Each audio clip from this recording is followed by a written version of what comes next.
समर्थन नहीं करता मैं तोड़फोड़ का। कानून आपका, आप संवैधानिक पद पर बैठे हो, पुलिस आपकी है, फिर आपको अगर आपकी भावनाएं तो जल्दी आहत हो जाती है तो फिर आप पुलिस के पास जाके कंप्लेंट लिखवाते। तोड़फोड़ करने का अधिकार किसी को कानून व्यवस्था में दिया नहीं जा सकता। ये कानून का राज है या मेरे बाप का राज है, इसमें भी फर्क जो है वो करना पड़ेगा कानून को। अभी बात रही कि कुणाल कामरा ने क्या किया। देखिए, कॉमेडियन रहे, लेखक रहे, कवि रहे, जो समाज में घटनाएं घटित होती है उस पर वो टिप्पणी करते हैं। और अगर स्टैंड अप कॉमेडी से इतनी तकलीफ है, वहां की भाषा से इतनी तकलीफ है, तो फिर उसको पूरी तरह बंद कर देना चाहिए। एआई भी हमने देखा है, उसके बाद में हमने कुछ और उस तरीके के प्रोग्राम देखे हैं। तो टिप्पणी से इतना डरना क्यों? ये तो फ्रीडम ऑफ स्पीच के खिलाफ है, ये तो संविधान के खिलाफ है। एक घटना मुझे याद आती है, मैं जरूर आपसे साझा करना चाहूंगा। पंडित जवाहरलाल नेहरू ने राष्ट्र कवि दिनकर जी जो है, उनको खुद राज्यसभा में उन्होंने चयनित किया था। और दिनकर जी ने भरी संसद में नेहरू जी के खिलाफ कड़े शब्दों में कड़ी टिप्पणी की थी। नेहरू जी ने उन्हें जेल में डाला नहीं, नेहरू जी ने उनसे कोई दुश्मनी नहीं निकाली। लोकतंत्र ऐसे बढ़ते बढ़ते लोकतंत्र बना है। इस देश में लोकतंत्र देने का, होने का हमें महसूस कराना पड़ेगा। आपके हाथ में सत्ता है, इसलिए मैं किसी की भी गर्दन पकड़ लूंगा, ये ठीक नहीं है। In democracy, we should respect freedom of speech and expression. Either it is poet, laureate, writer, or a stand-up comedian. Their thoughts reflects on what is going on around the society.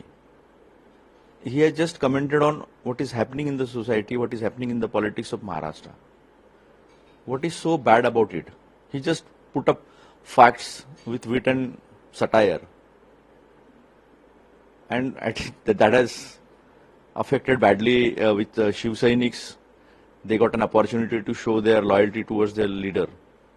But the same thing is happening with Rahul ji and whole Gandhi family for last so many years, and it is rampant after 2014.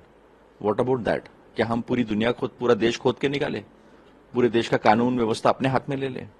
It is not going to happen.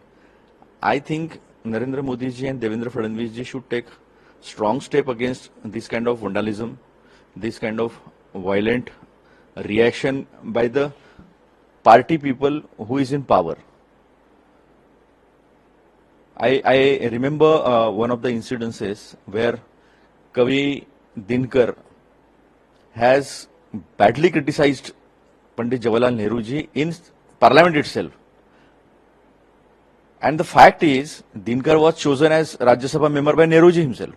But he did not react like this.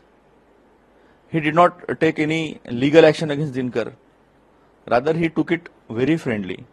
Rather, he took it very with a smile, and accepted the fact that he should, being a prime minister, he should respect freedom of speech and expression protected by the Constitution of India. I think this country will rule by a constitution and not by vandalism. देखिए, हम लोकतंत्र में रहते हैं, हम संवैधानिक प्रक्रिया के अंतर्गत जीवन जीते हैं। सरकार की आलोचना करना हमारा अधिकार है। हम व्यंग के माध्यम से, चित्र के माध्यम से, अपने हास्य काव्य के माध्यम से समय समय पे करते आए। इतिहास में भी लोगों ने किया है और आगे भी करते रहेंगे।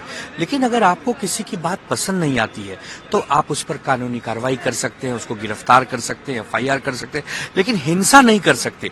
किसी के न रहते उसके ऑफिस में जाकर तोड़फोड़ नहीं कर सकते। वरना क्या अंतर रह गया आपके अंदर और नागपुर में जो हिंसा हुई उसके अंदर? नागपुर में भी तोड़फोड़ हुई, वहां भी लोगों ने मारामारी की, यहाँ भी तोड़फोड़ हुई। और यहाँ की तोड़फोड़ ज्यादा दुर्भाग्यपूर्ण है क्योंकि यहाँ पुलिस भी साथ में दिखाई दे रही है वीडियो फुटेज में। कुणाल कामरा ने अगर कोई ऐसी बात कही है जिससे आपको आपत्ति है तो आप संवैधानिक प्रक्रिया के अंतर्गत आकर काम करिए। आप खुले आमोद धमकी दे रहे हैं कि तू जहां दिखेगा तुझे हम मारेंगे, हिंसा की बात कर रहे हैं। और गृह मंत्री देवेंद्र फडणवीस जी हैं, और साथ में मुख्यमंत्री भी हैं, एकनाथ शिंदे उन्हीं के साथ उप मुख्यमंत्री हैं। ये भय का माहौल इसलिए बनवाया जा रहा है ताकि आप मुद्दों पर बात न करें, आप सरकार की आलोचना करना बंद करें। आपको कोई हक नहीं है सरकार के खिलाफ बात करने का। तो मैं नहीं समझता कि ऐसा देश या ऐसा राज्य आप उदाहरण के रूप में अगर प्रस्तुत करेंगे, अब तो डर के मारे कोई किसी के खिलाफ बोलेगा ही नहीं। सबको मालूम पड़ गया कि लोग आके मारेंगे, पीटेंगे, हिंसा करेंगे, तोड़फोड़ करेंगे। अगर कुणाल कामरा कल वहां गलती से मिल गया होता तो लोग उसको मार मार के घायल कर दिए होते, जिस प्रकार वो गुस्से में थे, जिस प्रकार वो तोड़फोड़ कर रहे थे। तो इन सबकी गिरफ्तारी होनी चाहिए, सबकी इंक्वायरी होनी चाहिए, इनके पीछे किसने इनको आदेश दिया था, ये सब होना चाहिए। और अगर ये सब नहीं होता है तो फिर ये जंगल राज है, इसी को जंगल राज कहते हैं। जंगल राज जैसा अगर माहौल आप इस राज्य का बनाना चाहते हैं तो दुर्भाग्य है कि आपको इतना बड़ा प्रचंड बहुमत मिला था विकास के कामों को करने के लिए, आप वो असफल रहे उस कामों को करने के लिए, आप ये ऐसे काम करने के लिए तैयार हैं। नरेश, हमारी बदनामी तो नहीं कर पाए। अब उद्धव ठाकरे जो सेना है उसने कुणाल कामरा को कहा कि इस तरह से कॉमेडी करें और ये सब करें। दुर्भाग्यपूर्ण है कि एक सांसद अगर ऐसा हम पर आरोप लगा रहा है। क्या तथ्य क्या है? क्या मनगढ़ंत कहानियां कहने आए हैं? कोई तथ्य तो जाइए ना, पुलिस स्टेशन जाइए, कोर्ट में जाइए, उसको प्रूफ करिए और जेलों में हमें डाल दीजिए ना। लेकिन केवल एक अफवाह फैलाना, कोई किसी की पुरानी तस्वीरें वायरल कर देना एक दूसरे के साथ, ये सब गलत बात है, गंदी राजनीति है। हमें लगता है कि जिस प्रकार कल कुणाल कामरा के ऑफिस में तोड़फोड़ हुई है, हिंसा हुई है, बहुत दुर्भाग्यपूर्ण है। अगर ऐसा होता रहेगा तो अब कवि हो गए, चाहे पत्रकार हो गए, अब इनको तो डर लग गया है कि अब एक कहें तो क्या कहें और किसके लिए कहें और क्यों कहें। प्रभातखबर.com, विश्वास वही, रफ्तार नहीं।